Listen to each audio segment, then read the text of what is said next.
I've always felt different.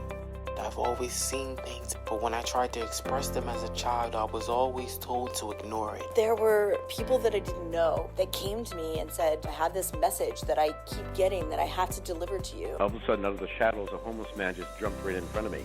And he said, I'm a soul just like you. I love it. I wanted to understand the universe and who and what we are and what are we doing here. We're all part of this amazing soul wave tapping into each other. This was a major life changer. You are a light. You have helped me a ton. Thank you. You've given me the courage to live more from my soul. Millions of people are awakening. So wake up with Michele Meiché, the place to hear the best-selling authors and experts in the fields of cutting-edge self-help, personal growth, metaphysics, and spirituality. The soul path of awakening. Understand what living awake is. To Awakenings with Michele Meiché. 411 for metaphysics, spirituality, and connecting on the soul path and the path of soul awakening, soul alignment, and soul activation. Hello in the chat. Good to see you.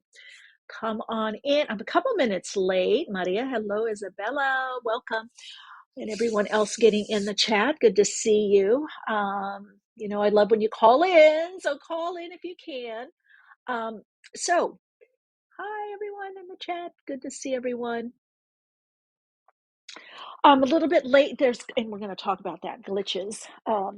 Had to do some things behind the scenes with the producer of the show. There were some little mishaps and glitches. And, there's been a lot of that. If you're new, we're here live every Wednesday at 12 p.m. Pacific time, replays on all podcast platforms. And we do put some of the uploads, replays on YouTube. I've been spending a little bit more time over there and bridging over little by little. It's just kind of a lot to manage.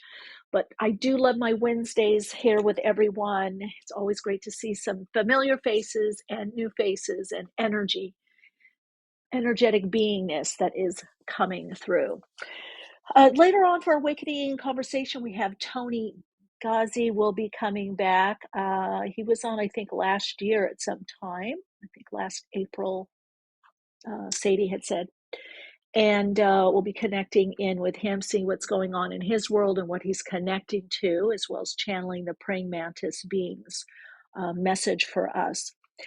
So I want to talk a little bit about the energetic shifts. How many of you are feeling that? Of course, we're always shifting energetically. Nothing is ever static.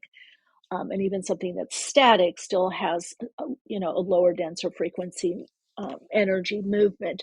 We, of course, have the new moon solar eclipse in Aquarius. I will be doing a deeper dive on that next week. That the new moon in Aquarius, which is a solar eclipse, will be the February 17th. And that starts the beginning of this Leo Aquarius axis. Actually, we have it already with Pluto and Aquarius. But one of the questions I get asked all the time is like, because I do look for confirmations. Everyone knows that you would work with me personally or through the podcast or groups or Patreon or whatever. Then I always say I look for confirmations of the visions I get and the predictions, especially the world predictions, to see what's the trend. So kind of a lot of what I do as a psychic channel is I'm looking at the trends of where things are going. And that's a lot what I help my clients, which gives me such great joy, whether it's through group work like workshops and courses. I do a bit of it also on Patreon. Is not only helping people navigate the changes individually, but I work with a lot of people that want to do things in the world, whether a vocation, avocation, something creatively, a product, or they want to take that soul purpose and hone it into a soul mission, or they feel a soul mission, a soul calling. And so a lot of times I look at the trends, like what is coming up in different sectors or arenas, what is the trend?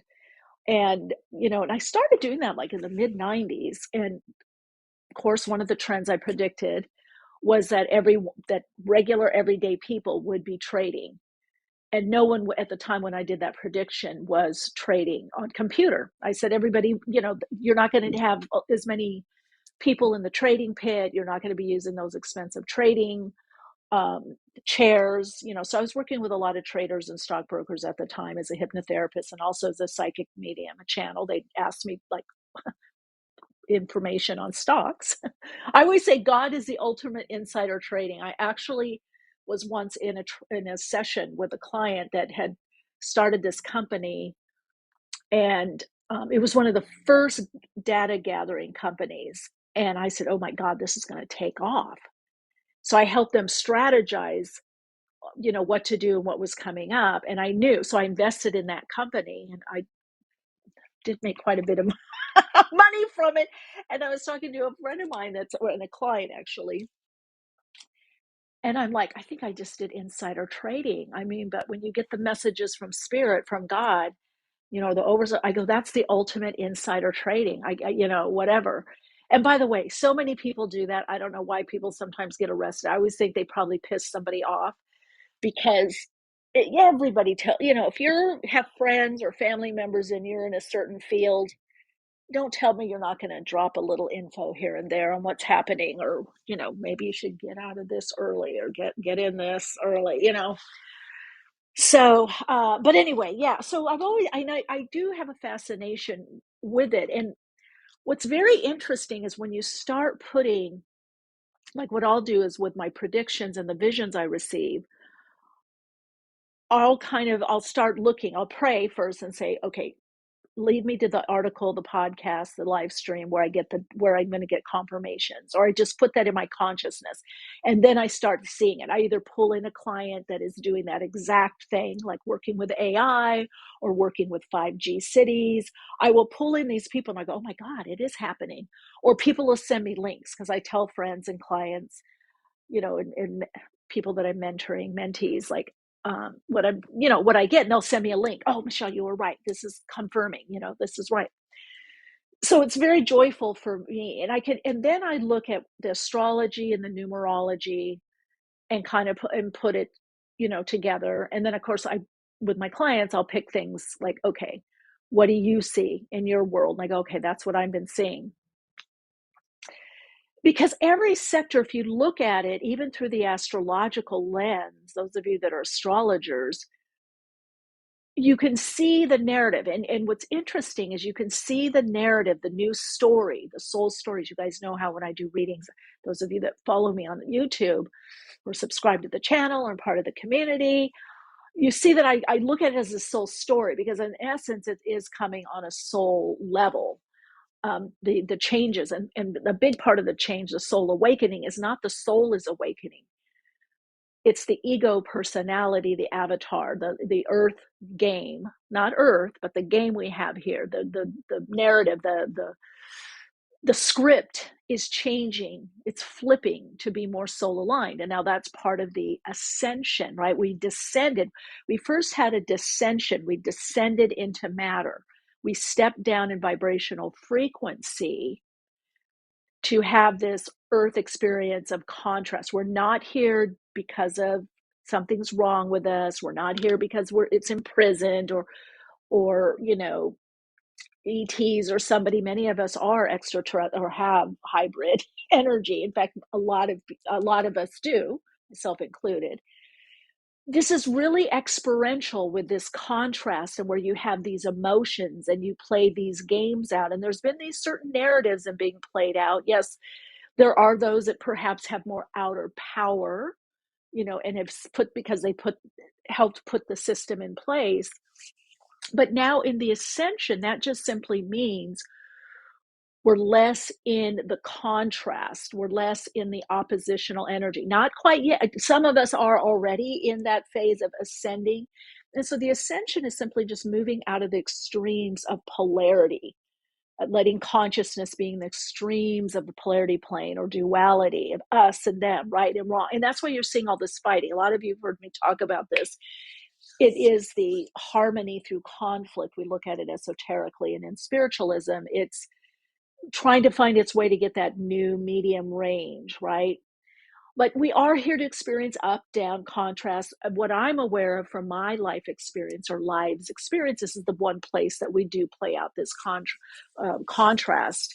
other dimensional aspects of us don't do this, other planetary aspects don't do this. So it really is this kind of earth game. So really, in a way, the game, the narrative is changing as we ascend. We're getting lighter, and in one way, in some of you, I know a lot of you have told me you feel this already, like it's time becoming more malleable because we're aware of timelines of shifting, of shifting our mindset, and our belief system puts us in a different reality. Well, it always has. We're just talking about this, bringing this more to the forefront and more of it into a mainstream reality. So as you ascend, you move more into the subtle energy of you. So if you look at your body, is in your resonant fields of complex fields of energy, your electromagnetic energetic fields. It's not where you're not, your soul, your spirit is not in your body. That's why, and anybody know about this, you can definitely call in or put in the chat. But as a bereavement counselor and also a trained and initiated shaman, I've worked a lot with people crossing over. And even I saw this with my dog Yoshi. What starts happening is this, it's almost like a mist starts coming out of the body and moving around and just expanding and expanding. And it's because that part of the consciousness that forms the body, but it's not the total consciousness and awareness or awareness of awareness. We really don't have any boundary. And we know this psychologically in the subconscious plane, how we're all interconnected. I mean, you can test this, like if you're driving or walking and all of a sudden you turn to the right or the left, it's because you felt something. You felt a presence. You felt another person, either around you, even if you don't see them, and even if they're not really close. I know sometimes I've been walking and I turn around and even feet behind me, there's someone, because you can be that sensitive to feel something or someone coming in your electromagnetic field, right? So we do pick up that, and we know through the subconscious plane that we're all interconnected, and so much of our communication is through the energetics of us, in what we can't necessarily see, unless you're looking psychically. You can feel it, that presence, right? So as you ascend, you're getting more and more into the subtle energy of you, and therefore connecting more with the light body to kind of lighten up, and it actually brings in more light. This is why things are seeming to both speed up and then sometimes kind of drag on, or you can kind of stretch time. And because we're coming into that phase more consciously of not just chronological time that we kind of, human people made up as a story and a narrative, and it's a group agreement, but there's also timing and synchronistic timing.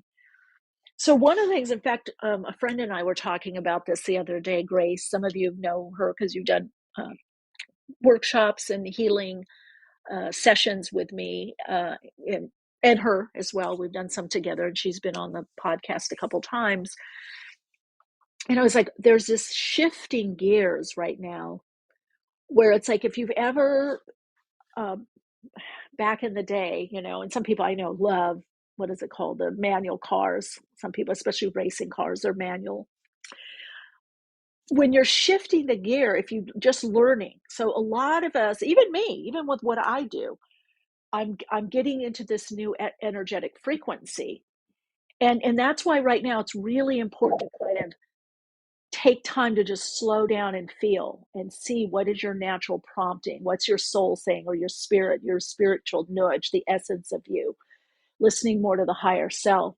This is why I say, just like if you can't decide something, just kind of pause or take a walk, even a short walk, and then see, pose it to yourself, your higher self. Oh, what should I do? A or B? What I'm confused. What do I, even if, like, what food to eat or whatever. It's like, we're all going to be connecting in more to the pendulum that we are, that energetic, transponder, transmitter, we're transmitting this energetic frequency, setting up our experiences, but we're also receiving energetically as well.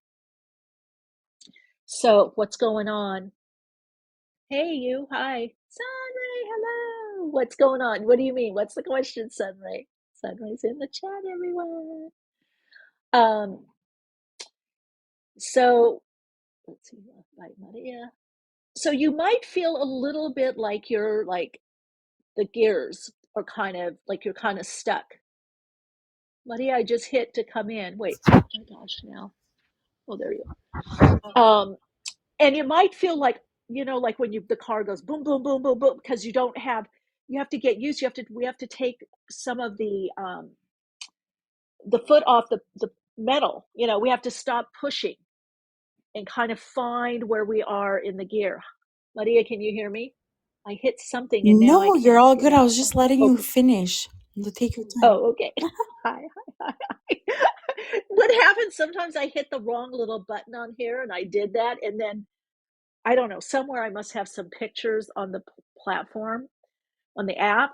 And it'll say, do you want to keep the selection? And I got to, it's so weird anyway. There's a glitch there. So it's a little bit different. And some of you may feel also like you're coming out of something, and somebody put hibernating. Yeah. Like you're hibernating or coming out of a cave. Now, Maria, before we get to you, I just want to also, I keep telling people this. I'm kind of a warning with people.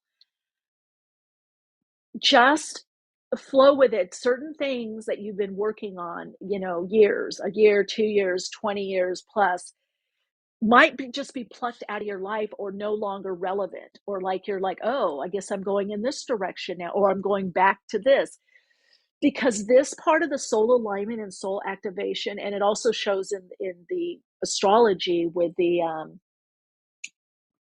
we got a panel.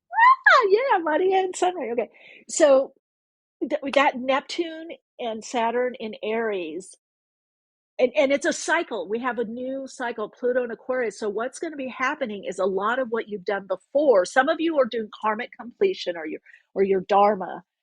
It really is more apt.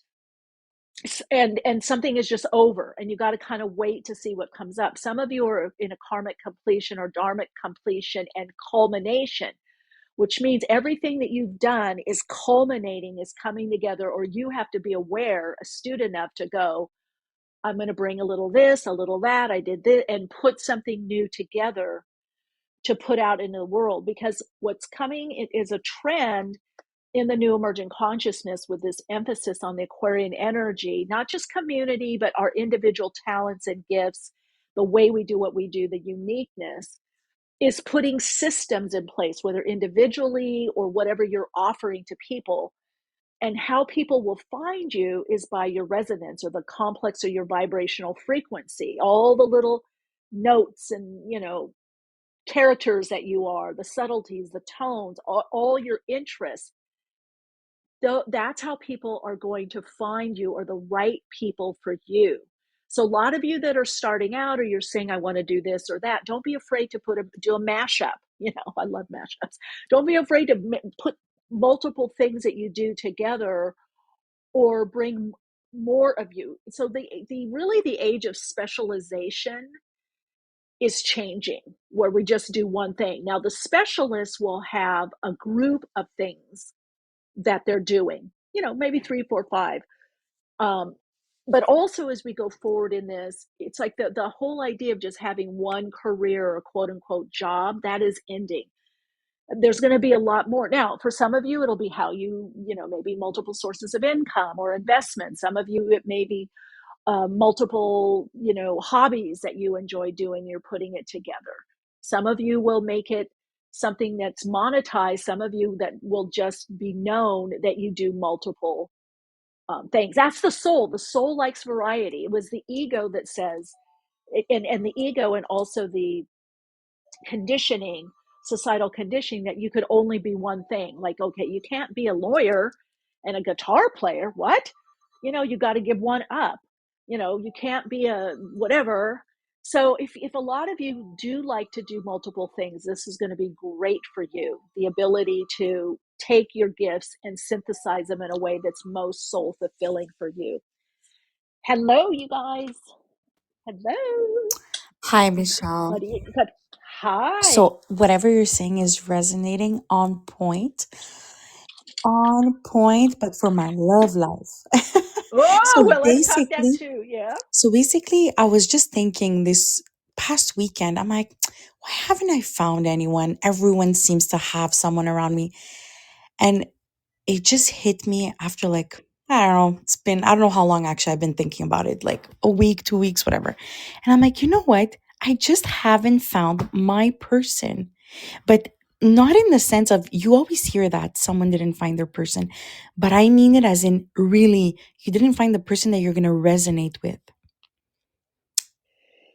Yes, and I would say, in fact, I am going to be doing a pick a card this week. I'm going to be, it should Mm-hmm. upload, I don't know if it'll be Friday or Monday, on relationships, because we are in this time of the great gathering. Now, a lot of people have been single by design, soul design, by your soul, your higher self, due to there's a piece that's been missing, or you have to, you're being reconfigured.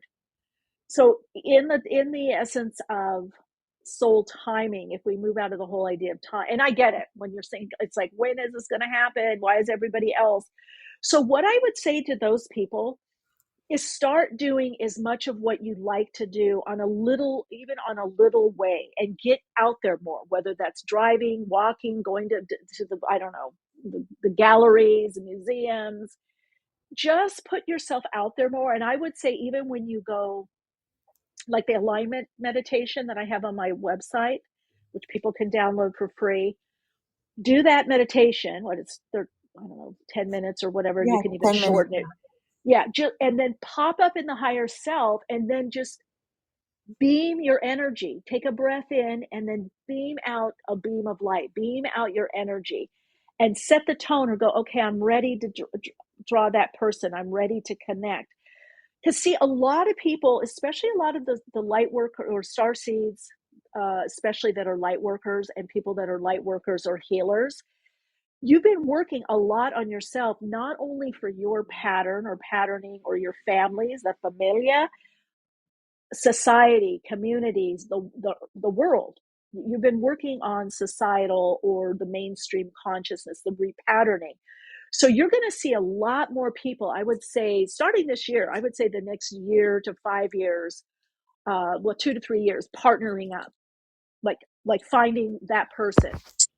So, but the more you can be in that energetic flow and open now. And another thing you can say, you can do the temporal, taking your left and right hand, like middle finger and pointer finger, and just on the sides of the temples. It's called a temporal tap, and tap in, I'm now ready. I'm open and I'm ready.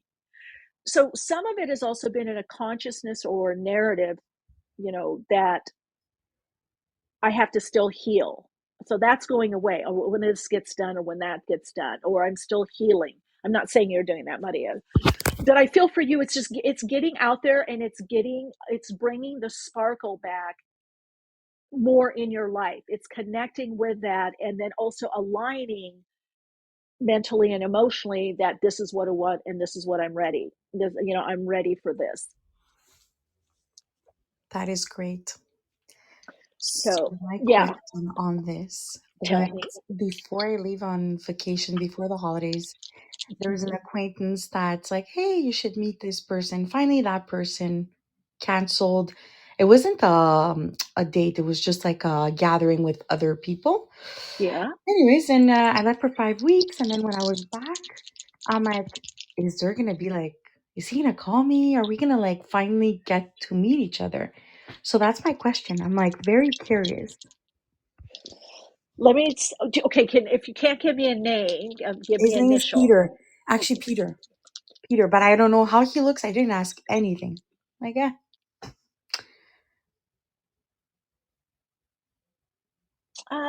Yeah. Okay. Do you guys have contact? Because there could be communication. I don't know if it's going to be text or phone. I don't necessarily see in person. Does he have your contact info? The acquaintance does.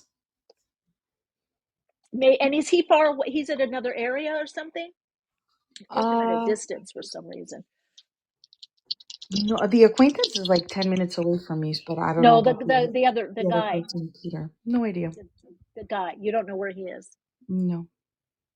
Yeah. Well, he's in the city, right? But I mean, But you if don't know exactly where. no, exactly. Okay, let's see what's coming up. It shows some kind of communication, but I don't know. I'm not getting a complete yes. Are you going to Toni Ghazi. meet someone or date someone? Absolutely. Is that coming up? But actually, when I look at, again, let me check just one way. Give me the month and day of your Sunray. I see you. We'll get to you. I want to hear from you too. Just give me the month and day of your birthday. August 29. Because I don't feel it's him. I feel there could be communication. Some reason I'm feeling some kind of distance. So I don't know if traveling, I don't know what's going on, but it could be emotional distance because I'm just having a name here. But let's see. I feel there's something more with your work is your focus. And through that, you meet somebody. Nice. Yeah, you have actually after your birth date, around your birth date. So when I look at it, like individual cycles usually happen more quickly, or we feel them. We feel the energy of them, or we can have the manifestation of what that cycle is a lot to a bit sooner than the universal cycles. You are coming in a cycle of mirroring. So around your birth date and onward, you're moving into a cycle of attracting more relationships and getting relationships that are more aligned to you, more resonate, that this kind of have much more, I don't know, spirit soul connect or interest. It could even be through interest connection, and I'm not sure this person. So this could be what I call a little bit of a door opener. Like you start talking or text a little bit or whatever. But I'm seeing it more in that time frame, and I do feel that the person that you are going to attract is somehow a bit different from what you would normally go for. I don't know. It could be more spiritually aligned, or they could be on a bit of a path or have some awareness similar to you, either about spirit or soul or spirituality or creativity. They could be There were people entrepreneurial that I didn't also. know that came to Oh, what was that? Maria? And he Oh Hello? said, my God, I'm a something soul happened. just I'm like just gonna you. put myself on mute. I told you about the glitches. I'm like, that's the intro to the I am so sorry. Michelle, thank you for that. I'll just put myself on I mute. love it, Maria. Okay, call back next week. We'll chat more about it. Okay, I'll connect in. I love it. That's what I was talking about. Energetic glitches, though, right? Perfect example. Hey, Sunray, welcome. Hi, Michelle. Thank you so Hi. much. And Oh, it's Maria. Bailey's. Oh my gosh. I love her question because, same vibe, same feels, and it's all about the alignment and following that excitement. And I'm just excited for the upcoming shifts that are happening around us. I can feel it You can feel very it. intensely, very intensely. Like every day I wake up and I'm like, what's going to happen today? Oh, I love that. Yeah, it just feels like something new is happening, something wild, and it's just really nice to see things dissolve around us. It The is, right? dissolution is like goop that is ready to turn into some nutritional soup for the future. It feels good. I can see the wings being formed. I can see everything just being transformed, and I can see that within myself and others, and I'm just excited about that. But no question, I was just saying like what's going on, because I just love it. I missed the kind of first introduction part to the podcast today, and sometimes you drop little like hints in the I beginning. was talking about the shift, the glitches. It's because due to the shifting energy. Yeah, Oh, we're in a polarity shift, and you could probably even see it in the mainstream world if you oh, look, yeah. if you, yeah. But if you look beyond the fear of what's going on, you will and start, I don't know if you're experiencing this, but there is a group of people saying, you know what, I can't do anything about this. I can't listen anymore.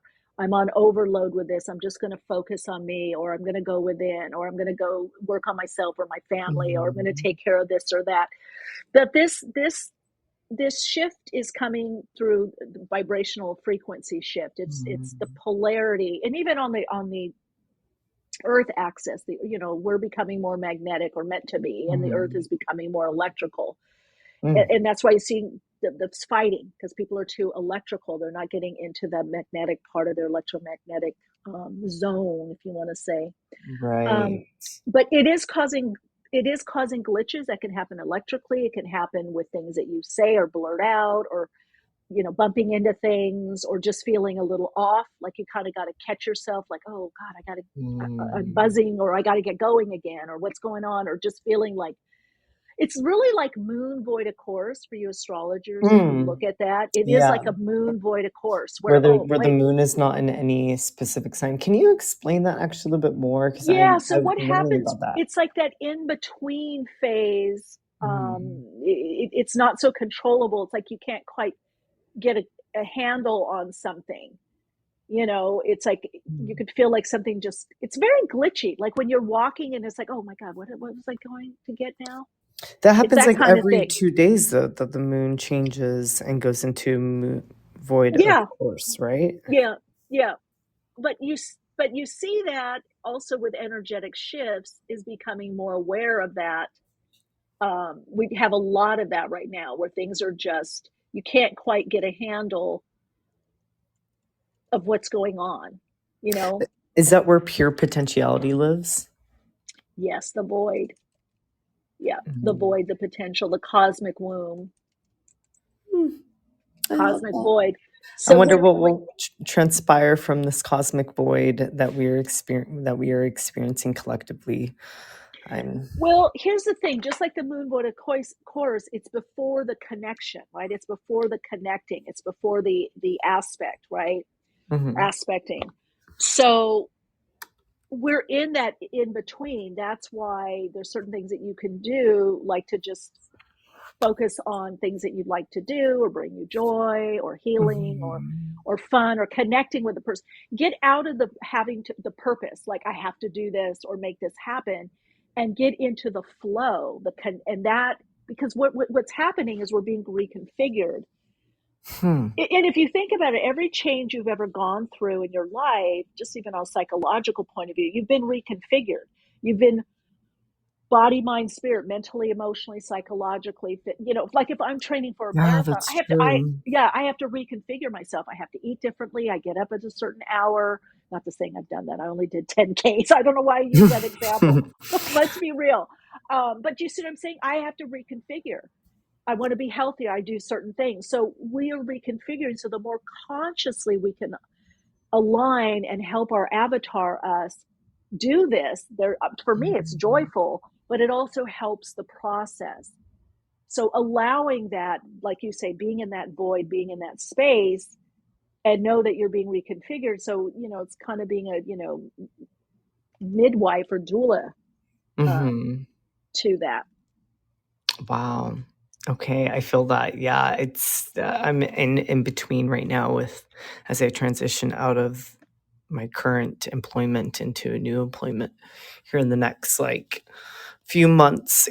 Beginning of April is when I would be starting a new. I mean, the best thing I could say for everyone is to try not to make things push, to make things happen. Try out new things, different things, old things, whatever it is, changing your schedule. Get more into the spirit of play, that higher level of consciousness, the play of consciousness. And flow. Yes, because right now, if you're remember, the ego knows what we did or how we were successful in the past and in the present. It's the ego's function is to maintain and stabilize. That's the psychological, to some degree, physiological function. Because there's a physical and physiological aspect to that stabilizing, maintaining, doesn't like the in-between or ambiguity. That's fearful. So the more you could not push and get more into the flow state, of seeing what does your higher self want? Where are you truly guided? What's the prompting? And answer that, the more you will be in alignment, and then what you need to push through or do or create or will come. But there's no use trying to do that when you're in the in-between. You know, it's like if I'm packing, I'm to go on a trip, I'm in the mode of packing. It does no good for me to be in the middle of packing and get the Lyft or the Uber person here to give me the ride. You know what I mean? I gotta wait. I gotta finish the packing, or I gotta set the time later. Oh my But gosh, no, that makes complete sense. I like that analogy because that the packing is also the action of alignment towards the yes, situation or reality that's coming or that you want or desire. yes, So if you do these smaller things that you're focusing on, that prepares you for that when that moment comes, the timing is there, and then you can start taking action on what matters in that moment versus focusing on something that's not occurring in the now.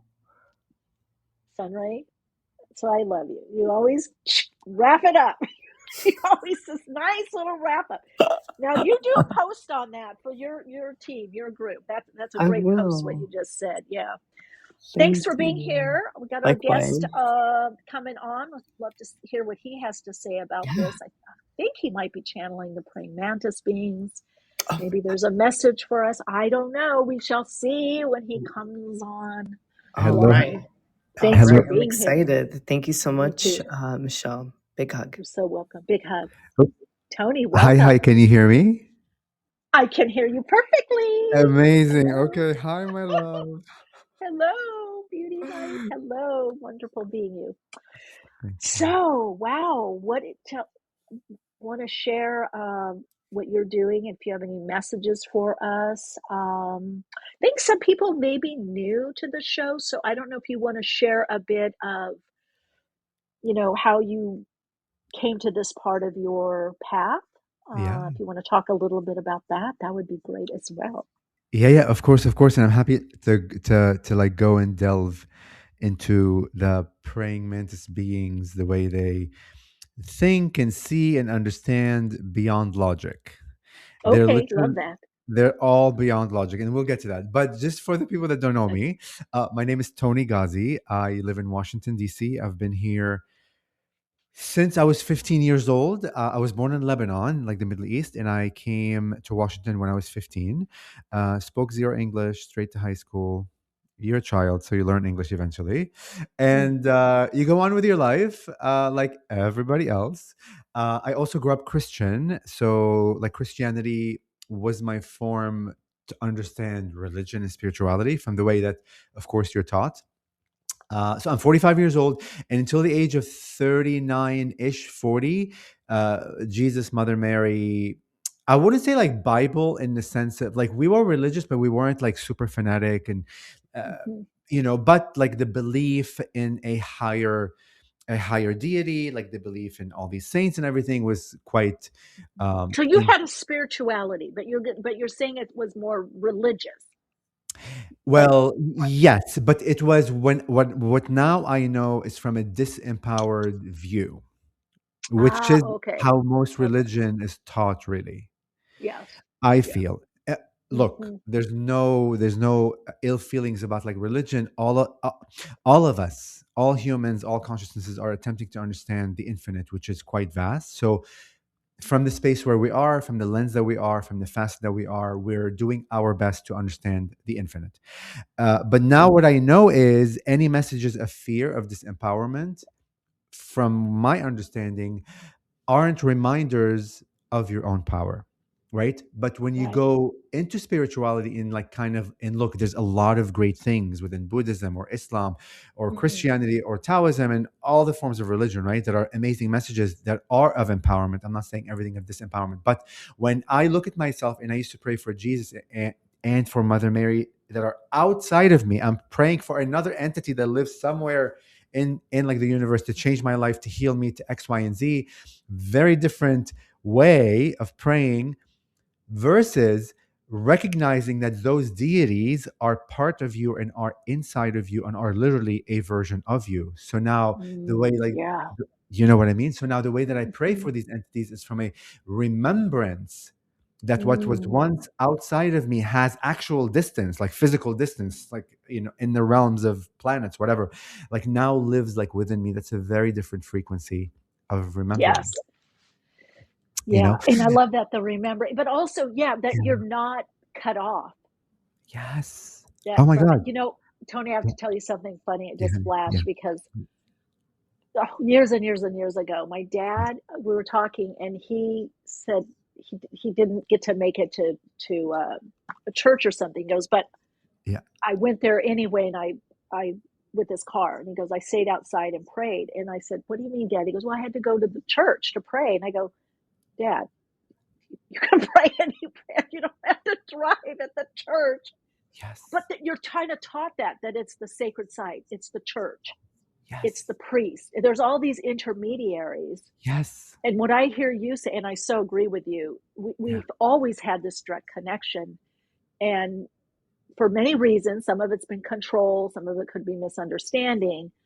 Yeah. So much was taught that you can't get it, even with a guru, which when I studied Hinduism and Buddhism, you still had to go to someone. You had to get the Shakti pot. You had to get this. You had to get that. You had to go to the temple. You had to. Yeah.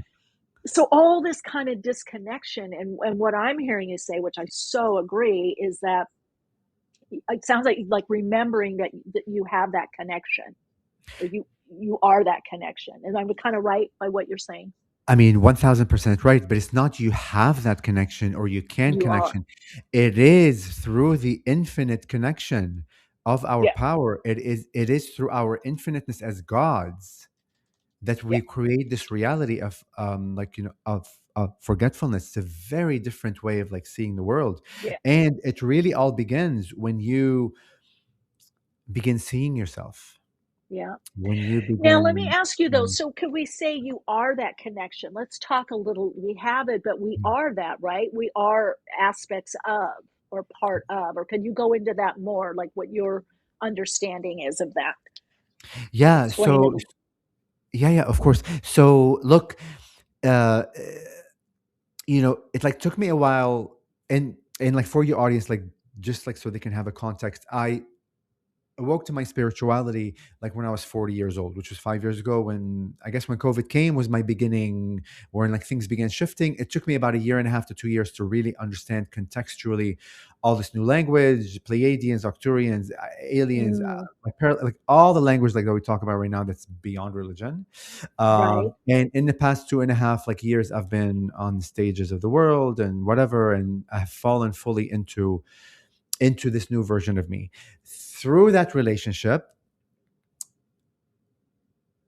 I begin recognizing like through the beings, they are honing in over and over and over again, that through logic, through the mind, through what we already think we know we attempt to comprehend the infinite. Like and like part of that is expectation and limitation. Logic is limited in nature. The heart is unlimited. It's an abyss of information and like knowledge, and the abyss of the infinite of creation exists there. But we have been so conditioned that unless we understand where we're heading, unless we understand who we're speaking to, unless we understand what the message is, I'm not going to surrender into that understanding. Well, good luck. You're going to be in the prison of going into a circle, practically like a hamster on a wheel, going over and over, right? So like the idea of beginning to comprehend things beyond the logic requires the idea of like surrender, which I'll bring it back to the idea of you are that connection. Because like the Mantis beings like said it clearly, shall you be broken if we are really broken beings, if we are beings that are not enough? We wouldn't be able to create. We wouldn't be creators to begin with. But yet we are creating the infinite within us. What does that tell us? Beyond the logic, beyond the mind.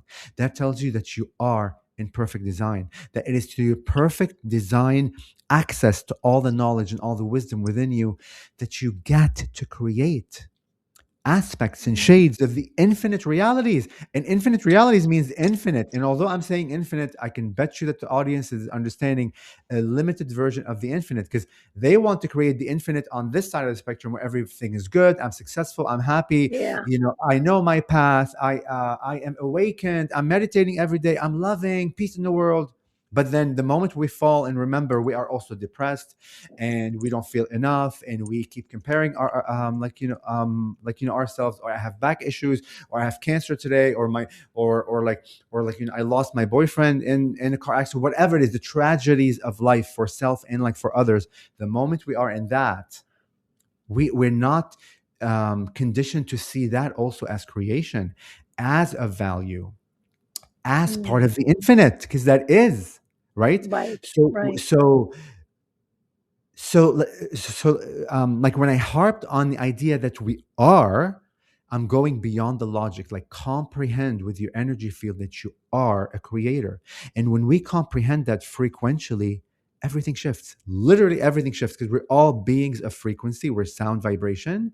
And when you comprehend that on that level, the world, the universe around you reorchestrates itself to match your vibration. Now, this doesn't mean that other beings, other people on the planet may not be living their own version of their reality. So you may still witness other versions that Yes, don't match you. But that's where the other layer of disempowerment is. You're already disempowering like somebody else, like saying, oh, like their reality isn't where I am. Oh, like they're going through trauma, or look, they're living in like the darkness. But no, they're divine ascended masters too. They chose that for their own yes. expansion. So your Well, lens see, shift. I love Yeah, that you're saying that, because yeah, that, and by the way, my contention is the resistance to soul for so many years. Like everyone wanted to be spiritual or do yoga, I'm a yeah, spiritual, I'm a body, mind, spirit. But when you start talking about soul, it implies to the ego, yeah, which fine, the psychological function, limitation, just what you're saying. Our soul, there's certain experiences. It's not like it's less evolved or bad. It's part of that contrast playing out, or the question and the answer. So I'm so glad that you're saying this, is that it we're incarnating here not by mistake but by purpose. There's a reason, no yes, matter what our life experience is. yeah, Even though in the ego, when we're here in the human form, we look around and go, wait, hey, I should have had this one over here. I should have had door number A. Door number A looks better than my experience. totally. Yeah, so if you can talk a little bit more of that, because I do feel that that's going to be more and more accepted when we kind of stop looking. That, like, you're right, that I feel like the judge. That's what I was really never into that. What was it? Law of attraction, kind of a misunderstanding of that whole law of correspondence. Yeah, That if you don't have the money, or you're not doing this or that, then something's wrong. yeah, But you're existent. You make your soulmate love living in a hut somewhere, in the middle of nowhere. That may be yeah. So if you could talk a little bit more of that, yeah, I think it could be helpful, people to yeah, yeah, understand that more. Yeah. yeah. And look, the like praying mantis beings are all about those messages. When I Are say they all, okay? they've talked about some very. They said we are not here to dialogue with humanity using old, antiquated tools of understanding the Mm. infinite. We are here to bring new vibrations, new frequencies, new stretching of your reality, pushing you to surrender into what you do not know to allow you to understand more. They talk about very triggering, super triggering, massive Oh, I love triggering it. topics. War, Iran, Hitler, perpetrators, serial killer, like things that we as a like society have deemed to be evil and bad and the worst of humanity. They even talk about predictions and the idea of how predictions really isn't predictions, the way that it's quite expanded ways that in the year 2023 I held back, and I'm like, I'm not going to share like their messages because it was so intense for me. I'm like people aren't gonna comprehend me. No way on earth are gonna be able to see it. So I disempowered humanity in my own field. But then like they told me like the next year is okay, it's enough that you have that you've been fighting us now. It's time for you to surrender fully into being the messenger. Your job is not to make people understand, convince, or this and that. Your job is simply to relay the message and allow them through their own sovereignty to like receive those messages. A lot of the things that they really like speak about, literally dissect the words when you ask a question. I've had thousands of Mm. like channeling sessions and on stage, and people ask all these questions. But like oftentimes, like when I have one-on-one sessions, like for example, Like, a person like would come in and they have a list of like 20 questions. The moment they pose one question and the Mantis beings go into the reason why you pose such a question and bring awareness to why you even began posing Mhm. such a question, literally everything unravels within their field, to the point they don't ask any of the questions, 20 questions like that they wrote, because internally as an energy being they awoke to something within them they don't fully understand. But now every list of questions like that they have seems very meaningless, when Yeah, before that it was full of meaning and had these things. um that makes sense. I had, and I see why now, sure. looking back, because I had similar messages from my guides, or because I predict in 2017 COVID, Yeah. everything that happened, and I was like, oh my God, I should put this on YouTube. I got to get the, and they said, no, teach people to connect to their own intuition and trust their inner knowing. Every time I tuned in, now I see why, because it doesn't do any good for people to know if they don't have their own inner guidance system and way of saying, okay, what's right? Where do I go? What do I do? What am I, what's my life? How does this fit in for me? And now that things have unfolded, I think that I can just see it. It's like, of course, it's people need to connect to their own intuition. Yes. You're called that remembrance, their own inner knowing, and start getting their own information, also their own guidance. I don't. What do you think? I am so happy that you said that, because I cannot tell you how many, and again, I'm saying this with no judgment, this is simply with awareness, right? How Yeah. many I find a lot of spiritual teachers like out there where, and look, they may not be doing it consciously, they may be doing it unconsciously, because you do your best to the best of your ability in like the moment, and you shift and you grow and you expand and messages change. Mm, But oftentimes I kind of witness like people where like they feel so disempowered within themselves, they rely, and I always tell them, please don't rely on me, I'm as real as you are. I have this other side of me mm, where I can connect to spirits and talk to aliens and other parallel realities and bring you information that's out of this freaking world. But then I go back to my life as the human Tony, and I go through everything you go through. I've been dealing with my mm, lower back for the past month and a half. It's been exhausting. mhm, It's been super painful. I have a lot of stuff, lack, success, mhm. all Yeah. forms of it. But that's my path, and that's part of me Yeah, being that's human. so cool. Yet you're saying, because I think people forget we have our individual path as well as our community service, so to speak, or universe service. Totally. And I tell them clearly, don't put me on a pedestal. Please don't. Mm, I'm as real as you. Like, but mm, like to like resonate to like what you say. So I teach a channeling class where I help people. We don't teach you to channel. We help you remember you've always been a channel, a very yeah. different way of seeing it. Mm, And for you not to come back to me, for you to become the antenna. This is what I say. You are the antenna of the yeah. wisdom of the infinite. All it takes one little like microsecond of you trusting yourself that you can hear and see messages in whichever form it comes, that will literally be the like rocket fuel for you, not to only channel beings, you channel your existence, everything, relationships, money, this, that, like, your whole life changes when you begin to trust your intuition, your compass. And that is directly tied to timeline. So when people ask about prediction and what timeline, this and that, again, with no judgment, because I don't believe in it, because what the praying mantises have really shown me, our like structure as infinite being, the moment somebody began asking a question about a timeline, by the time they finish that question, that timeline has already shifted into Yeah. multiple timelines. Well, So that's what I call mitigating, because people yeah, say, what is going to happen, or where should I go? Where can I be safe? And I'm like, you have to trust your inner knowing and guidance, because things are happening in pockets. And also, as more people awaken, more people are remembering. I like you're saying that, the remembering that you're this channel. We always have been this conduit. yeah, It mitigates, it lessens whatever is on that timeline. And you're right, the timeline shifts as soon as you have the I mean, that's even the observer theory in yeah, physics. As soon as we have the cognition or the understanding or realization and embody that, then that no longer exists to even what I was on track to go on, go forward, what I was in track to experience, I yeah. can change that and not need to have that then experience. Yes, and it begins with you. When people talk, Mm, we're human. Because I've been asked, like under the channeling state, when I have my eyes closed and I'm completely, into deep meditation, like they've asked the men's beings about humanity. Oh, how do other beings view humanity? That question alone tells you the worthlessness that we think about humanity. They see yeah. us in a very empowered being. We are the ones that disempower I ourselves and see Where ourselves as has not that enough. come from? If I hear that one more time, like we're imprisoned here, where this is like hell, this is, Yeah. what else is the Yeah, yeah. other thing? All these things.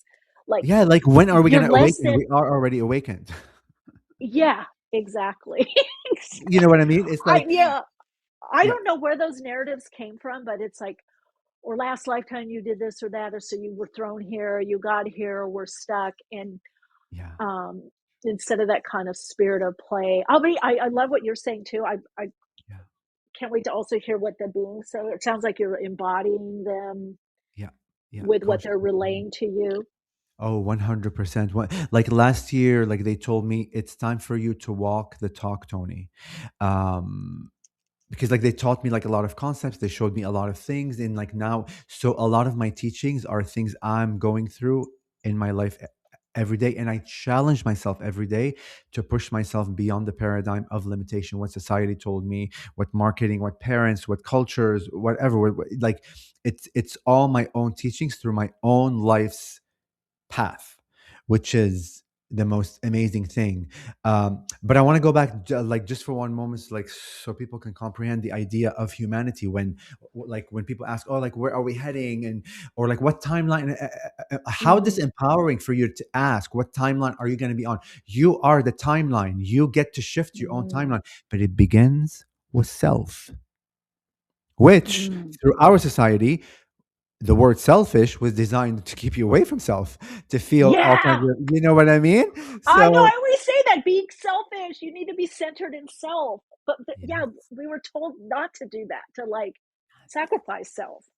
yes, yes. And that what Who's in the keeps us, chat? Muddy is saying true. Yeah, yeah, right? yeah, and like that what keeps us in like the darkness of like self, because look, all truths are true.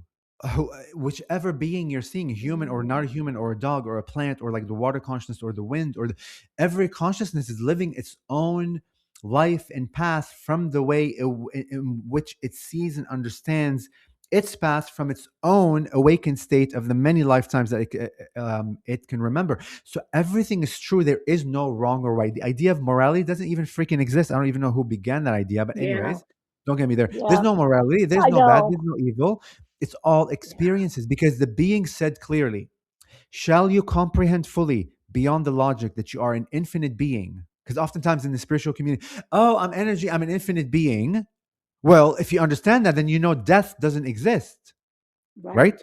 So right. the act of war, and this is a triggering like topic, right? Because I had I had a question one time where on stage where this person asked about victims and like kids dying and like women dying, and how can God be so great if there are wars in like kids dying, but yet you're saying you're an infinite being, but yet you're saying you are a like forever living energy. So but yet you also are saying like war is bad and awful because things are dying. How can death even exist when you are an infinite being? Like, when you really comprehend what you are saying frequentially beyond the logic, you begin to go deeper and deeper and deeper into the purpose of why things are unfolding the way they are unfolding.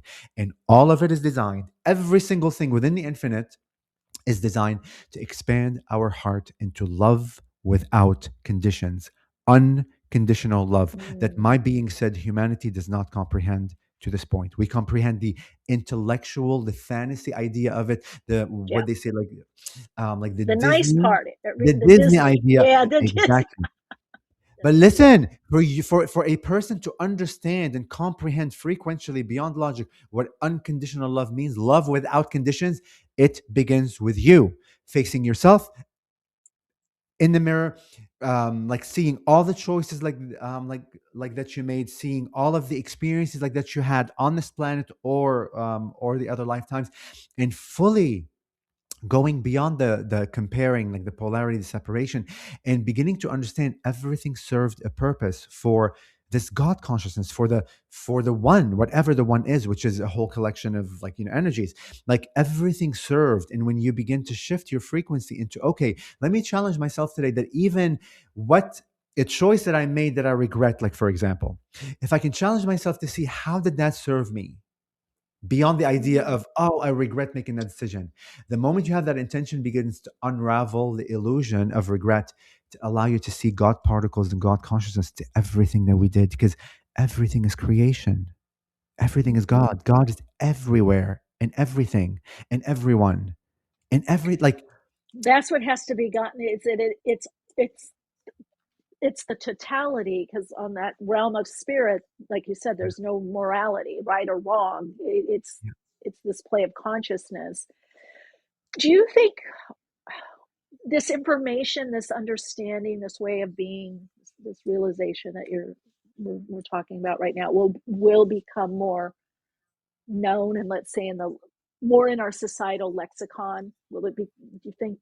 I know that's the messaging and perhaps the hope or the intention, but what is your sense of that? yes. So look, as you ask that question, the mantis beings always knock on the door and begin shifting my lens as you're asking that question.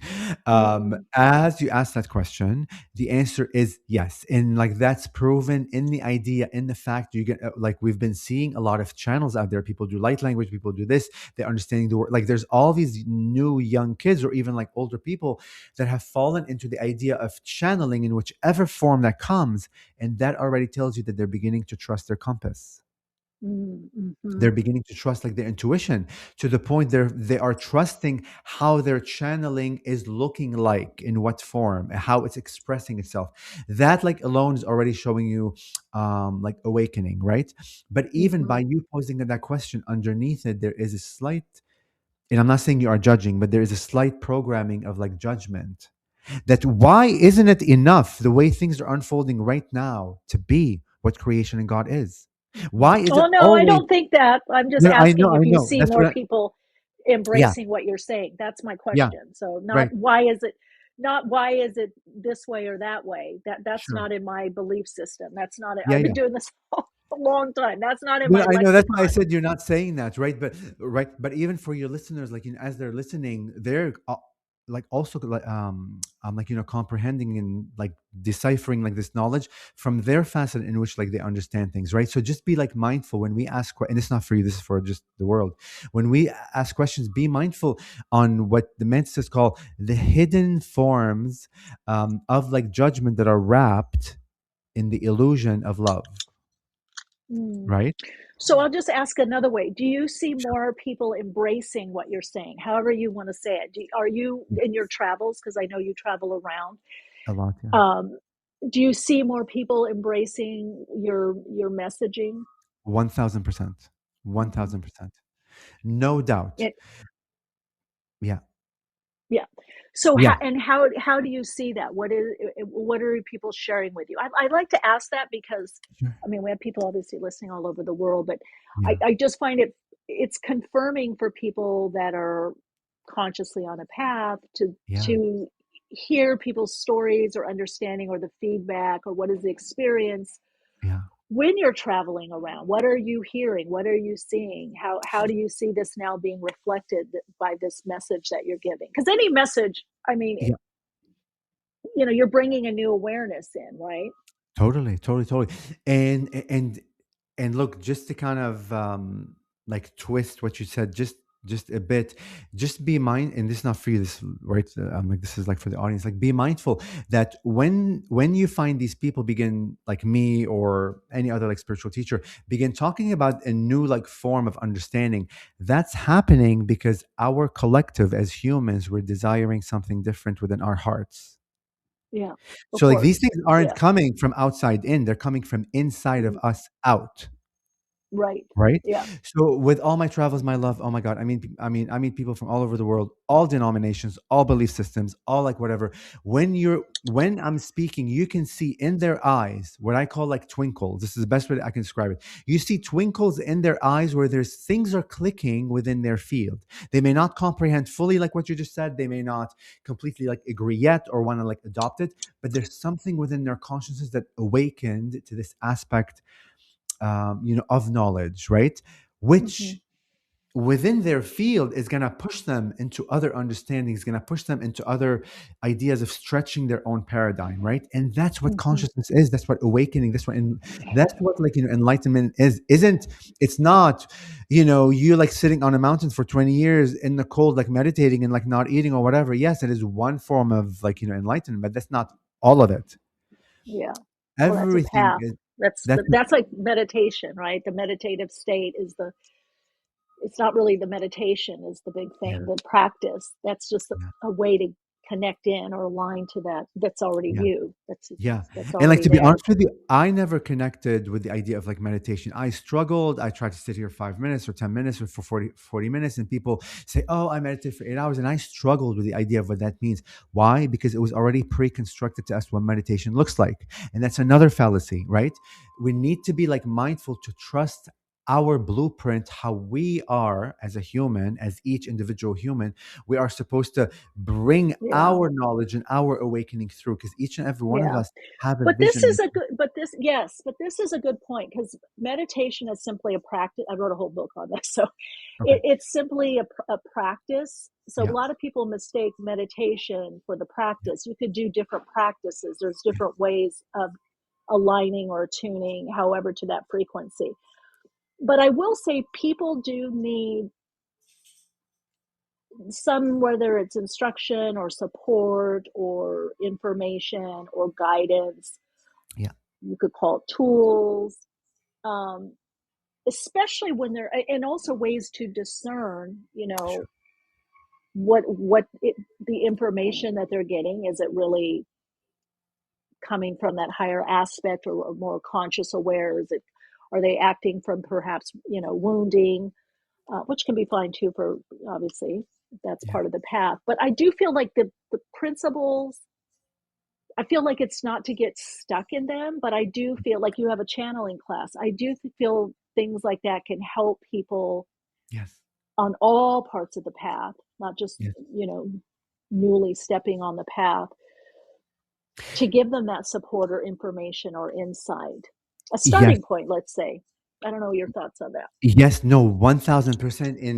And look, what you said is like the point when you're beginning to trust like your compass and begin to dabble into all tools and all forms to understand whatever you want to understand. Trusting your compass will give you clear direction whether this tool is for you, like Yes.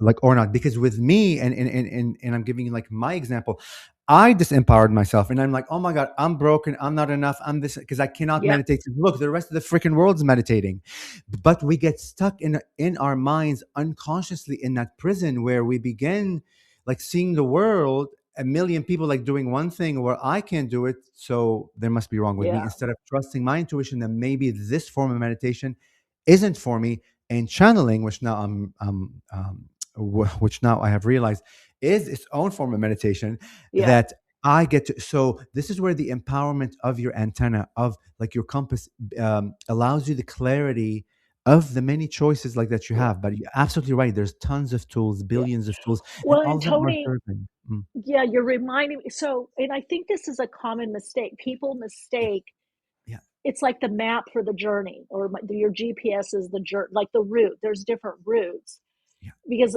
as you're saying, the channel. If there is a goal, because I even realized I also am a hypnotherapist, and yeah, at one point I realized it's all the same thing. You're just tapping in or tuning or whatever you into that which is already there within you, that which you already are. So some people, and I like Sue in the chat put, there are many paths, yeah, or many practices.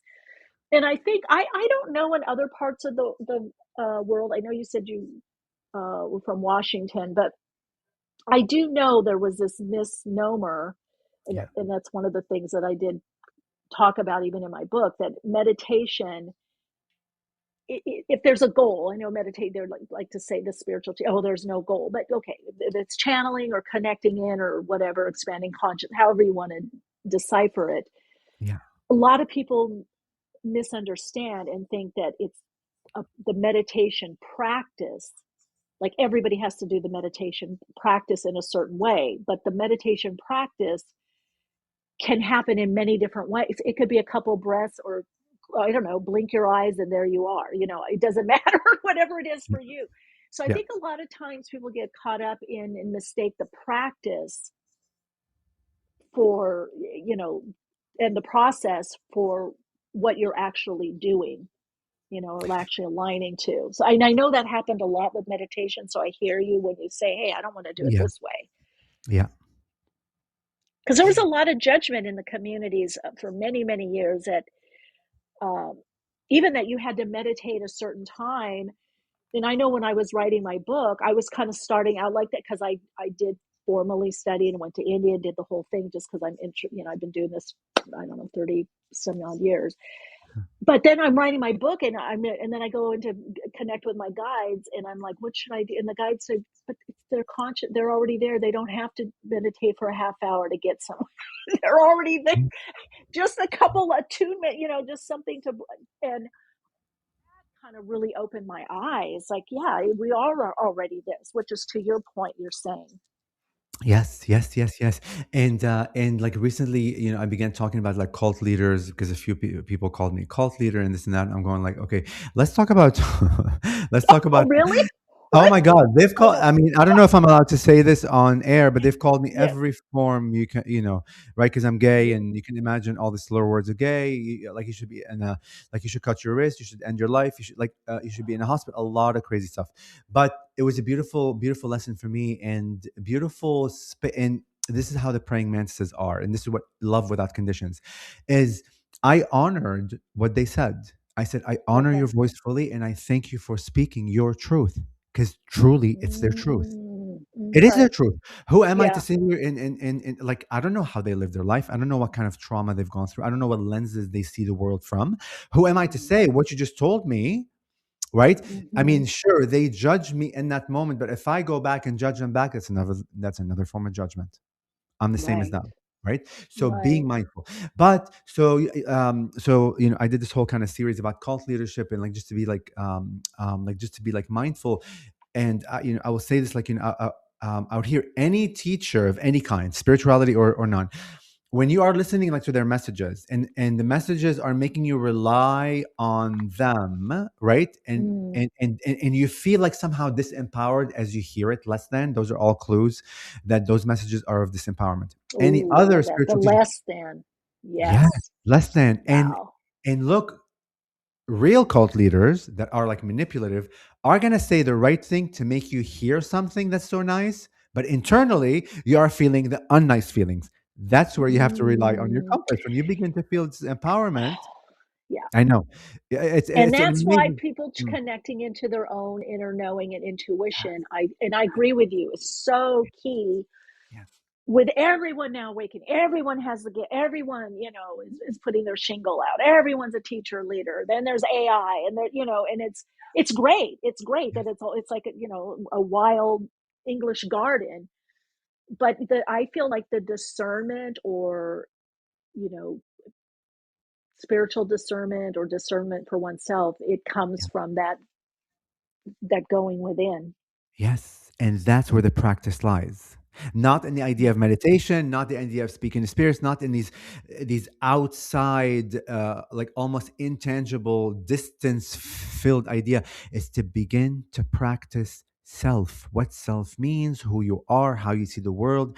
That empty canvas that, emerge and crystallize on this planet you call your soul, is where all the wisdom is, the clarity is. But we've never been conditioned through and don't even get me started on like the education system. The education system, one of the most flawed systems ever. The fact you have an A, you're smart, and like you get an F, you're stupid. Bullshit. Like all of it is disempowerment. Like it begins when we are children, to write in a perfect way. And if you don't write the whatever, like letter A, like this way, then you are not enough. Like we've been conditioned over and over. And then you add marketing, media, and parents. I don't, it's like layer after layer after layer. So the main practice is to sit with self. And yes, all these tools, meditation, and you grab here and there and you begin to understand self, but having the intention to begin to see yourself as an antenna. That's my most recent like gift Yeah. to humanity is every day you wake up, begin to condition your mind. I'm an antenna of knowledge and information and wisdom. I am an antenna of knowledge and information and wisdom. That alone will begin to open up clues and ways and synchronicities in your life to show you, wow, okay, I can manage this life. I can manage all these challenges through my compass. Not that you don't Yeah. need anyone else, because we all have Well, and keys for each people, other. yeah, and I think Yeah. people learn that. I mean, it's like anything. I mean, obviously, expression and experience is big on the earth plane, but also learning. We learn from each other. I mean, when I used to dance, I went to dance classes. Whenever I've gone to classes or courses and learned. But eventually, you kind of have to make it your own. Even something. I don't know why I'm thinking of dance. It's so long ago, but you still have your own style, but you learn something to be able to do the performance, and learn about your body or take care of your body. Isabel in the chat, beautiful. Thank you. So you're both beautiful. You both have beautiful souls. Thank you so much. I really Thank you. appreciate that beautiful light. Now let's wind into, Toni, if we can, the praying mantis beings and how you connected with them, and share a bit about them and any message they may have for us as Yeah. well. Yeah, sure. Like when COVID hit is where my consciousness kind of really awakened, when the whole world shut down and all these messages of fear and mask and 6 feet away and I don't know what else and da da da da. Just my body, my physical body, my energy body just went like rebelled against it. No way on earth I'm going to live in a world where. And I would see people like running outside, just very simple acts on the sidewalk. They're running, right, trying to exercise. All of a sudden, they moved away in the middle of the street, almost like are going to get hit by a car simply because they don't want to be 6 feet away. Like even like visuals like that just Yeah. jolted the paradigm of like, wow, you are that afraid that you are in a beautiful planet that's filled with air, the clean, like so, like so so like the whole COVID thing is what really like awakened me. And then I like fell into the Gaia channel where I saw the interview with Extra Dimensionals that like talks about channelings. And it was my first opening to what channeling means. Everything was Chinese to me. Like basically it was so like foreign, didn't understand it. It took me about a year to comprehend it. And I had a past life regression, I don't know, the first 6 months after, like, I saw like that show online. And in my first past life regression, which I didn't even think I could get hypnotized, but I did, the praying mantis beings came through. It was an image of a face of a praying mantis, like a rectangular head. The next image was of this long-bodied silhouette that looked humanoid, like there were no features. It was just light emanating out of that silhouette. And like the third image was of this heart that was sliced into infinite. Like in every side you look, there's like infinite like slices of a heart. All of it was faceted, but within that infinite like slices, there was a grain of light. When I say grain, the smallest micro grain you can imagine, a grain of light. And I heard telepathically very clearly, each and every one of you, meaning all consciousnesses, are so powerful that you do not need a massive flame to reveal your power to yourself. All you need is a tiny microspeck of your flame. And in that moment when I understood that flame, that small speck of light reflected off the one facet to the next, to the next, to the next, to the infinite of the hearts, creating a beautiful Merkaba of light. And I knew immediately that those praying mantis beings are of unconditional love and are of light. And I ran out of that past life regression, and a lot of other lives that came through like during that session. But I ran out of that past life regression, like telling my friends, oh my God, I connected to praying mantis beings. All of a sudden my world shifted. I had spaceships, I had UFO ships, I had light ships, I have V-shaped ships, I had fairies all recorded on my phone during the daylight, at night, like appear over my house over, I don't know, like a duration of a year. I had stars communicate to me like Morse code stuff, things whizzing in in the air that you can only see them when you like pause the film and move it like frame by frame. Crazy stuff. Praying mantis insects. I've lived in like DC for God since like 1995 until 2020 like two. I never seen a praying mantis insect. The insect, all of a sudden they're everywhere. Not just everywhere, they're in places that are super random. Like as I'm showing a house, because I'm a realtor, as I'm showing a house for this client at a random time, there's a praying mantis on the lockbox where I have to retrieve the key to open like specific places and specific times over and over again. I've had over 40 trips the past 2 years, and I always stay at Air like B&Bs, and every Airbnb like that I stay with, there's a praying, and I have videos of all these things. There's like a praying mantis there. I would even like text the homeowners of the Airbnbs and just randomly ask, and I say, this is gonna be wild, but have you ever seen a praying mantis insect like around your home? I swear to God, each and every one of them would say, I've been in Arizona for 10 years. I lived in LA for I don't know what else. I've never seen them ever. Literally, they would appear every time. At like, I love and praying mantis. We have them around where I live. There's oh, I something, love them. yeah, there's something, I think it's a part of elemental energy. Yeah, There's something so, I don't know, light, otherworldly, but also very, I don't know, light, but very strong. I don't know what you're feeling yeah. about them as beings. So look, when they came to me, I knew immediately that they're energetical beings, right? Like they're the way that they experience their existence isn't physical. They're like made of light frequency, of color frequency, and then of sound vibrations. Like that's how they kind of exist within consciousness, and they're not really a being in the sense that we comprehend beings, right? Like they don't have shape really. They they Well, form the into being, what did you call them? Praying mantis beings. I'm just huh? using the words that I have from your Yeah. info. Yeah, no, no, Yeah. no. Right. So no.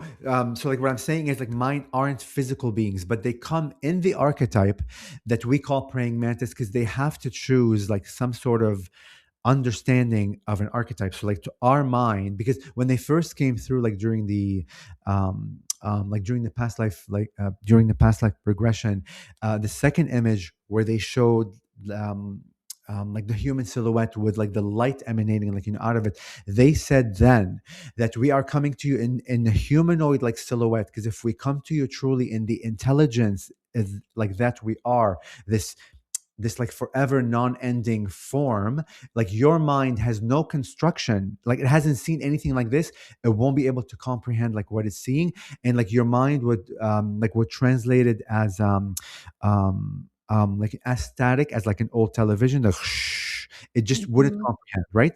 So they come in these archetypes that we of these like forms of like beings that we see on our planet, simply to give us a like form to like Connecting connect. with. Yeah. Exactly. But then That's similar beyond with, yeah, channeling people as well that are on the other side. They have, yeah. I try to exactly. tell people that there's not like people are just, they're not embodied. So it's different. They're, light form or energy. They're not sitting there. They reconfigure to um, give you a form to tap into and kind of see. Exactly. So because listen, we've been so conditioned. Our world like looks physical, and like a river looks like this, Yeah. and the rock looks like that, and the wind feels like this. But like beyond this is a construction of our own consciousness and understanding. When you begin to unravel that and surrender, new forms of consciousness will begin to reveal that we once Mm. thought looked like this. That's how they are. They're very abstract. Like for a whole year, I didn't share their messages because it was so out of the world of my own mind. I'm like, no way on earth people are going to understand what I'm going to say. But I'm beginning to like surrender like more and more into just being like the messenger and allow people to comprehend it on their path. Um, Now, Tony, when you connect in with them, yeah. do you take notes? How do you, um, Yeah. or not, or No. record, or just you just embody it and just do Yeah, what so is I would given? say, so I'm not one of those. So like you have channelers out there that like sit there and bring messages from their beings for an hour or 2 hours. So mine haven't been like that way. They could bring some messages for 10, 20 minutes or so, but they love dialoguing with humans. They love humans questioning. So a lot of my information really came from my thousands of channeling sessions I've had on stage and in person, where it's all like elicited by the questions of humanity. Yeah, the question opens the channel. Yeah. Yeah. And then of course I like worked on myself. Like last year I went through a whole shadow, I guess, where I went over 10, this is in addition to all the stuff I'm doing. I was working on myself, on my shadows. I was going through, because I grew up in the Lebanese Civil War. Like, I started when I, like, all my life, and I still do. I was also molested sexually as a child, and a lot of other traumatic experiences happened. So, and I suppressed a lot of it. I became conscious of that I had suppressed because I couldn't remember my childhood before 12. I'm like, I have no memory of anything that happened before Of 12. any of it. Wow. Yeah. So Now, were you born in Lebanon? I was born in Lebanon. Oh, I you was there were. for 15 years. Yeah. And moved to the Ah, US. Yeah, and then moved with your family exactly. Moving here. my family to Okay. Washington, D.C. Okay. Now, what brought you to Washington? If you don't mind me asking. Yeah, of course. When you- So look, Lebanon is a beautiful country. The people are beautiful. It's just government is like any third world country. Everybody's super educated. They have PhDs and degrees and like masters and I don't know what else, but there's no jobs or whatever. So it's Okay. just like the economy there isn't like the US where it's very proactive, so you can find a job. So a lot of Lebanese leave, go to Dubai, Australia, France. We have people from we have like family all over the world. So like we migrated here because my uncle, based on my dad, um, he like came to the US in the 80s, and like he came here to do business with him, and that didn't like happen. So we ended up, staying here. I got somebody in the chat say, I'm not even kidding. I bought yesterday a game called Mantis. Just a fun card game for my family. Oh my God. I want to Google it. What Right? is Yeah, that? Google. I don't know. What's it called? It's called Mantis. Put it in the who is this? Put it in the Bailey. Put it in the chat. What is it? Mantis? Mantis Game? Is that what it's Tony. called? Yeah, should it let's see what Oh my God. I bought a game. Mantis the card game. Oh my God. The, Tony, you hold gotta on, Google it. the card. Oh, shut The, up. I know, right? I love it. What a secret. You said they show up. Totally. Like, Right? what are the odds? Oh my God. I Okay, I'm know, gonna buy right? it. Oh my God. Because listen, I'm actually I'm like in the process of like creating oracle cards like for the mantises. Oh, So I don't know cool. if this is a game. It's a Yeah. cutthroat matching card game. Exploding Kid. Angels Wow. and Revenge. Well, yeah, well, you have to do, Oracle deck. Yeah. No, I mean, like they told me like that I have to, and I've been kind of putting it on the back burner. But now I'm working with an artist that's creating, all the imagery, for it. Well, this is planeswalkers who yield spells, summon creatures. So, okay, well, Mantis, you came through and reminded you, Tony, you got to do your Oracle deck. I know. Thank you, Bailey. Thank you. They come in mysterious ways. I love it. Oh, somebody's saying I would love the Oracle deck. Yeah. Yeah. See, Yeah. it'd be beautiful. Yeah, I love Yeah. it. Thank Love you. it. And like I have praying mantis crystal skulls. I'm the only one in the world that makes praying mantis crystal skulls, right? No. Is We've that been on your talking about website? it's on my website. I have a new shipment that just came in. If you go to my social media, actually, if you go to Instagram or TikTok or like Facebook or like YouTube, I have like I have photos like of them there. I'm gonna have to update like my website with like the new shipment because they sell out quite fast. So I have to change the photos and explain the stones and all these things. But just DM me if you're like interested. They are absolutely Okay. stunning, I'm and I'm seeing something. literally the only one in the world that makes them. No other human on earth that makes mantis skulls, crystal skulls. Wow. It's Yeah. so interesting that this coming through. Yeah. That I see him. Dream, chevron, amethyst. Oh yeah. Yes. Yeah. Like Oh, those are all sold out, so I just have to okay. put And it then in. you said this. All mantis skulls are charged by. Oh my God. Oh yeah. 20 million year old man with amber. In amber. I can see that. Now, do you have that? That's I, amazing. Yes, so I actually won that at an auction, like a real auction, Wow. Sotheby's auction, in the most synchronistic way, the most craziest story. I was like my first live event like that I did was in Las Vegas in 2023 at like the Luxor Hotel. Yeah. I've never been to an event and whatever, so I'm like there, and the auction a month before that I get this little random email. Like I don't buy things on I just don't. I've never bought anything on auction. I didn't even know how like real like auction worked, but I get this random email of a praying mantis amber. There's a praying mantis actual like insect that was stuck in an amber that's 20 million years old, that's at this like super high end like auctioneer house where they sell Right. amazing stones and jewelry and diamonds and what else. And I kind of sign up for it, not thinking I'm gonna win. I'm like, great, that's gonna go in the thousands of dollars. I can't afford it. Blah blah blah. Anyways, guess when the actual like bidding began? Mm. It began the first day, 9 a.m. that Friday, when my first event, when I was channeling the praying mantises. I had to leave my booth, like to be Mm. on my phone, like to do the bidding, and I bid. I'm like, and plus, plus, plus, whatever. And then the image like stops and like nothing happens. And I'm going like, it stops. And I'm like, what? Did I win? Did I lose? There was nothing. So I had to call like the people, like, the 800 number. And I'm like, look, I was bidding like on an item and like the time ended, but like, did I win or lose? Please, like, I just want to know so I can go back to my life. Oh, and and guess what? Because I'm like, they said, oh, like, we're really sorry. Like, we don't announce like the winners. Like until like the lot is like finished because they had several like items to sell. I'm like, well, that's not really cool. You to make people sit for hours to find something they want. exactly. That's annoying. That was super annoying.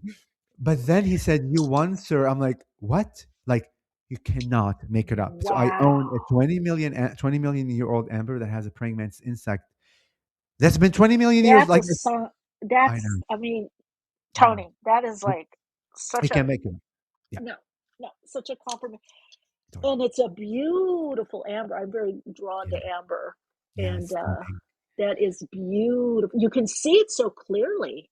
Totally, totally. It's stunning. It's stunning. It's stunning. It's stunning. I mean, it's literally, you can see the whole shape of the mantis, its legs, its antennas, its head, its butt, the way like that it Yeah. curves. And the fact that it got stuck in the amber in that position, right? Because Yeah. The amber is very prayer. like gluey or very, Yeah. what do you call it? Gluey. Yeah, it's very Yeah. like, Glue it. Yeah. Whatever. Yeah. I got it. What you're saying. you know, So why love? Like this unconditional love, this opening. What do you, um, well, what do you think? See, what do you feel from this? The messaging that's coming through them. Yeah. yeah, look, this is where it gets very abstract. This is where it gets very challenging for us as humans to go into. Hmm. Because even when we speak of the idea of love, we are Yeah. speaking of it unconsciously with like a destination, that love is a Mm-hmm. place to reach, or oh, now I know what love feels like. I met the dream Mm-hmm. of my husband or my wife or whatever. Like, the idea of, they keep allowing me to comprehend, uh, the frequency of love has no bounds, and we will never Right. reach a time or a point where it's like, that's it, I am full of love and I'm satiated and this is the top level of love. No, it's a continuing frequency of aliveness that Yeah. is really about honoring what is, and what Mm. is isn't just one thing, it's everything, and Yeah. really beginning to shift your lens to see the world, to see your story, to see your life, to see others' stories, other lives, like to see the progression of your own life in your death, in the rebirth, in whatever others, from honoring space that is God at play, that Mhm. it is you at play. You are showing yourself, your infiniteness through your experiences. Like, Mm. and the moment we judge a moment of like the moment we judge an experience of our life or a thing is a moment where we fracture ourselves, create distance from our totality, our Mm. wholesomeness. So the and it's so funny that we just mentioned the word glue, in like relation to amber, like gluey, because unconditional love without conditions, is the binding force. I was going to scream if you said that, Yes, because that that's a holds meta principle. It's the binding force of the universe. I'm that saying that holds all the time. Yeah, that holds Tony, you know everything what I together. said in my head? I thought if he Tell me. says this, I won't scream because I don't want it to go in your ears. But I thought if he says it's the binding force, I'm going to scream Ah, because amazing. I know, amazing. love is the Literally. bind. Yes, because love is. Yeah, we have to have a new understanding. It's the binding force of the Yes. universe of But love. let's unpack that for a second. What does it mean, Yes, binding yes. force? Binding force means that when you are bound together, when all your pieces come back together, you are able to see yourself as a whole. Yes. Yeah. So that's where love without conditions. So even aspects of you that you don't prefer and don't like and wish were different, whatever, you go back and meet those versions of you with love without conditions, honoring that version of you that even in that moment when that decision was made, that now you are judging it, like could have been a much better like decision. In that moment, that version of you knew its best and had all the tools at its disposal to create, literally create an aspect of. So when you honor that version of you and speak to it and allow it to fully be what it is and not judge it, that in that moment you literally brought that piece and glued it back to your heart. What we're doing is we are bringing the pieces of a puzzle that's heart for us to finally see ourselves as a complete like vision. But it's Yeah. not just a thing, and you don't do it like overnight. Our No. path is designed for it. Our many path and our many lives is all designed for us to one day see ourselves as God. And they bring this very powerful message, like like for your audience, that they recently have said they've been using the word precious, which I never used. The only time I heard precious is like the guy Oh yeah, I through. know what the movie, right? Yes, who goes Yes, precious. yes, Gandalf or what? Not Gandalf, but I That's know the what you're oh, talking about. Yes, Lord of the totally Rings. Yes. Lord of the Rings. Thank you, precious. That is the only time precious sticks in my mind, and I've never really used it. I've heard it. So, like recently, like they said, when you fully fall in love with your story, and like we're speaking of this specific, like this specific humanity, when you fully fall in love with everything that you are, from the moment you were born and crystallized until the age you are right now, fully. And when I say fully, every part of you, every experience, every emotion, every witnessing, every in that moment where you are in love, love without conditions to yourself, is the moment where you allow God itself, source, Mm. to also complete itself through you. Because they said one day when your path is over, which really it's not, but we have to speak in those aspects of like destination to understand the infinite. They say when you begin to fall in love into the preciousness of who you are and begin to live your life through the expression of no suppression, of simply who you are, allows God one day to see itself fully. Because when you are that facet, that piece of the puzzle, and receive yourself as that piece of the puzzle, when you fall in love with you, that piece of the puzzle fits into that little hole that literally is that puzzle of you that allow God itself, that consciousness, to know itself through you, that it needs you to see yourself for it to see itself. How precious Yes, are we all? we are You needed know and what I mean? necessary. We're all reflecting that There. question and the answer. We're all both sides, all sides. And I love that because the binding force, everything. And you Yeah. alluded to this, and even said this earlier, that that Yeah. interconnectedness and each Yeah. path, each person Yeah. being here, the right to be, that it's Yeah. all interconnected, Tony, right? Like we are. There is never a point, Yeah. they say, where there is a disconnection. Ever. Mm. Ever. Because if we were disconnected, we wouldn't be able to create. It's like unplugging your phone from the wall and like the battery like ran out, and like you're saying, oh, I can still make a call and there's no battery. No way on earth you can make a call unless there's juice in there, right? Yeah. Unless you are plugged Yeah. in. So the fact that we are creating even things we don't prefer through our illusion, that tells you are already connected. Yeah. Otherwise, if we're We're really already connected. broken and not enough, and X, Y, and Z on like the negative spectrum of less than, we would not be able to create. But yet we are creating. So what is that telling us? Mm. That we are gods, that we are enough, that we are beautiful, and maybe the path is The point is for us to go through the darkness to realize how beautiful and valuable and worthy and precious we are. Because it's easy for us in the light and the happiness. Oh, I'm feeling great. Da la la. I'm Yeah, in a rosy it's light. easy to, Of, yeah, of course you're gonna yeah, see the light because you are the light. But that's not the point, you know. yeah, yeah. So yeah. In all ways, all. Oh, Tony, this has been wonderful. People are loving this in the chat. Thank you, my Yeah, me love. too. Me too. I mean, Oh, love you guys. Love you. oh, such love. Yes, amazing. What? Just for your own like knowledge and for the knowledge of your peeps all over the world, Yeah. I have formulated a new method called the Antarian Heart Method, and Okay. I'm in the process of like writing a book that explains what it is, and that allows humans, people, like leaders, all levels, like you're a leader, I'm a leader, leaders of corporation, whatever, a Hmm. leader, you know, to begin to lead life beyond the logic and surrendering fully into the unknown and the heart. It's a very specific way of working with that, to Mm. fully let go of the control of logic Yeah. Well, that's and lead the new your. paradigm. We got that's next step, Tony. So yeah, that's perfect That timing. is, baby. That's Perfect gonna. timing. That is. So. Yeah.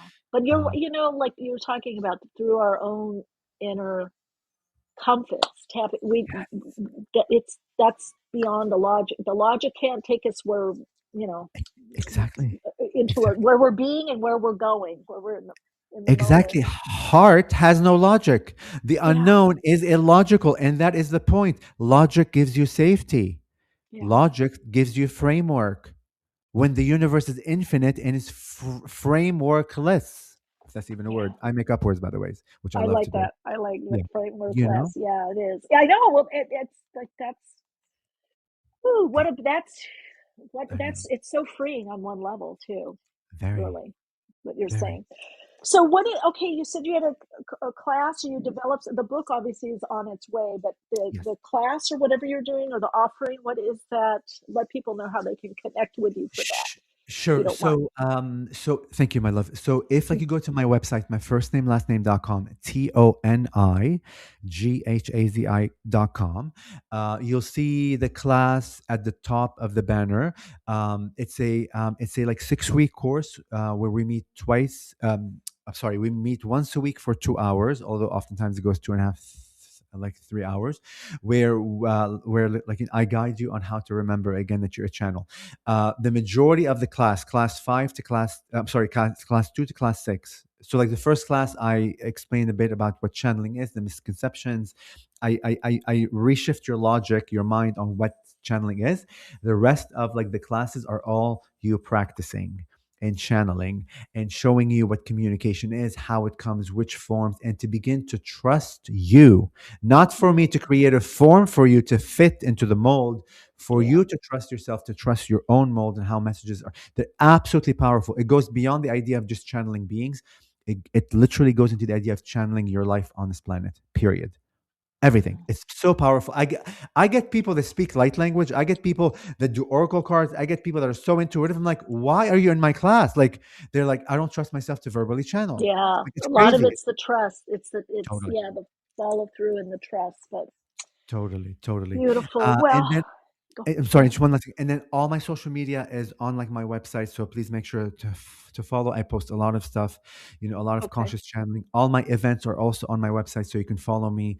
I have a lot of online events that I'm going to add onto my website. I haven't added that tab. A lot of the events you see are all in-person events all over the world, and a lot of great things happening. I'm going to be on Amazon like next year. I'm part of like a documentary like that was filmed, and I'm one of the spiritual like corporate coaches that's like out of the paradigm, out of the box. I'm in a dress and heels and everything, all designed to break you out, like outside of the box. I'm going to be on Gaia soon. I'm being filmed next week. I'm like for Beyond Belief, so I'm going to have an episode about the Praying Mantis Beings, and who knows what's going to unfold, my love. It's just an unfolding journey of Yes, love. it is. Well put. Thank you. Tony, thanks for coming in and sharing with us. Thank you, And my love, for your platform, for your love, for your binding force of bringing us together in this beautiful channel. and I love doing that. I love people. coming together Yes. like a little tea party. Yes. Yes. Cocktail party, tea party, whatever. Amazing. Amazing. All right. All right. Lots of love and light to you. Big hug. Thank you, honey. Have a beautiful day, and everyone have a blessed day. And remember that you are the answer to all your prayers. Oh, You are the beautiful. answer. Bye. Okay. Bye, honey. See you guys. See you. Thank you. Bye. Bye. Bye. Bye. Hey, Sue in the chat. Hi, everyone. Beautiful energy. Yeah. So, wow. Let's share the conversation. Bring others, and you can call in anytime that you want to. Ways to connect with me will be in the description box, as well as of this live. And when it goes to podcast, it'll be here and on YouTube. Subscribe, share, go to YouTube, subscribe, share. You can email questions in as well. And also let us know how you're doing on this path of unfolding. We are the answer. Yes, Jody, yeah. Oh, Sue, talk to you tomorrow. All right, gang, continue to shine your light, share your insights, and of course, Awakenings broadcasts every Wednesday, 12 p.m. Pacific Time. Archive shows available on iTunes. For continued awakened conversations and insights, join the Awakenings group on Facebook. And check out Michele's blog at soulplayground.com. And keep awake.